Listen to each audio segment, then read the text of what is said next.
நானும் சண்டை போட்டுக்கிட்டோம்ல. ஆமா. முன்ன லவ் பண்ணும் போதெல்லாம் வீட்டுல சண்டை நடந்தா சொல்லக்கூடாது ஐஷு அப்படின்னு சொல்லிட்டு நீ தானே எனக்கு சொல்லி கொடுத்த. நீ தான் எனக்கு சொன்ன, நான் சொல்லல இந்த விஷயத்தை. யாரோ ஒருத்தவங்க சொன்னோம் சரியா, நானும் வீட்டுல சொல்லக்கூடாது நீயும் வீட்டுல சொல்லக்கூடாதுன்னு சொல்லிருக்கோம்ல. இப்ப ஏன் சொல்லிட்டு இருக்க? என்ன சொன்ன? இன்னைக்கு சண்டை வந்தது எதுக்கு சொன்ன? ஏதாவது ஒண்ணுன்னா நீ மட்டும் உங்க அம்மாட்ட போன் எடுத்துட்டு போய் கிச்சன்ல மணி கணக்குல பேசுறல, ஏன் அப்படி பேசுற? நான் பேசுறது என்னன்னா, அதாவது எங்க ஃபேமிலி விஷயமா பேசுவேன். இங்க நீ அம்மா என்ன அடிச்சுட்டா, அம்மா என்ன திட்டா, நான் ஒரு நாள் கூட இது வரைக்கும் எனக்கு சொல்றது பிடிக்காது. எனக்கு இங்க நடக்கிறது அங்க நடக்கிறது இங்க எனக்கு சொல்ல இப்ப இல்ல எப்பயுமே பிடிக்கவே பிடிக்காது. அதனாலதான் உங்ககிட்ட ஸ்டார்டிங்லயே நான் சொன்னது, நமக்குள்ள நடக்கிற சண்டை நமக்குள்ள இருக்கட்டும் அப்படின்னு நான் சொன்னது. நீ உங்க ஃபேமிலி கிட்ட மட்டும் சொன்னா பரவாயில்ல, ஃபேமிலி கிட்ட சொல்ற, ஃப்ரெண்ட்ஸ் கிட்ட சொல்லல. அன்னைக்கு சொன்னடா, நான் கேட்டேன். சொல்லலன்ட்டா அப்புறம் அதையே சொல்லிட்டு இருக்க. சரி சொல்லல, ஏன் உங்க அண்ணன் கிட்ட அம்மா கிட்ட அக்கா கிட்ட எல்லாம் சொல்ற?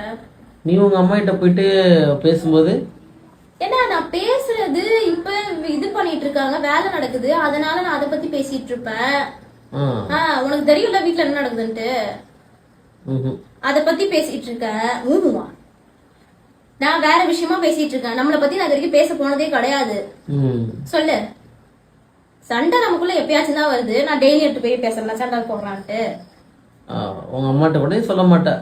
எனக்கு பிடிக்காத நீப்பா, நான் வந்து உன்னை நம்பி வந்தவ, அதனால நீ தான் என்ன நல்லா பாத்துக்க தவிர நான் போய் எங்க அம்மாவை நம்பி வரல. அதனால போய் நீ உன்னை வந்து நான் எங்க அம்மாட்ட கம்ப்ளைண்ட் பண்றதுக்கு, நான் உன்னை நம்பி வந்தேன். நான் உன்னை பத்தி நம்பி மத்தவங்கள்ட்ட சொல்லுவேன். எனக்கு அது மாதிரி பதில் சொல்லு. சரி, இப்ப நீ என்ன நம்பி வந்த, நான் உன்னை திட்டுறனா இல்ல அடிக்கிறனா இல்ல உன்னை பாத்துக்கலையா இல்ல வந்து உன்னை ஏமாத்துறனா இல்ல உன்னை ரோட்ல விட்டனா ஏதாச்சும் செஞ்சனா? அதெல்லாம் கிடையாது. நான் யார் கூட இருக்கேன்? என் கூட. எந்த ஊர்ல இருக்கேன்? என் ஊர்ல.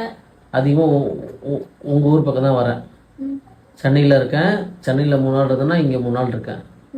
உங்க வீட்டுல இல்ல, உங்க வீட்டுல இருந்து ஒரு 3 கிலோமீட்டர் தூரத்துல தனியா நீனும் நானும் பாப்பா ஸ்கூலுக்காக வீடு எடுத்து தங்கியிருக்கோம், ஸ்கூல் பக்கத்துலயே.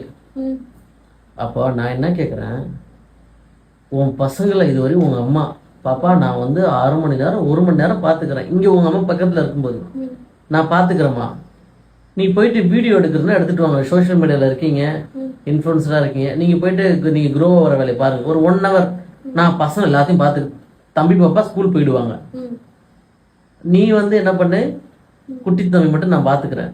நீங்க வீடியோ பக்கத்துல போயிடுக்கிறதா இருந்தா எடுங்க, இல்ல வீட்டுக்கு கீழே போயிடுக்கிறதா இருந்தா எடுங்க, இல்ல ஸ்பாட்டுக்கு எங்கேயாச்சும் போனீங்கன்னா நல்லா வியூ உள்ள இடத்துக்கு போறதுன்னா போங்கன்னு என்னைக்கா சொல்லியிருக்காங்களா அவங்க அம்மா? நீ வீடியோ எடுக்க ஆரம்பிச்சு எத்தனை வருஷம் ஆகுது? அது மாதிரி சொல்லு.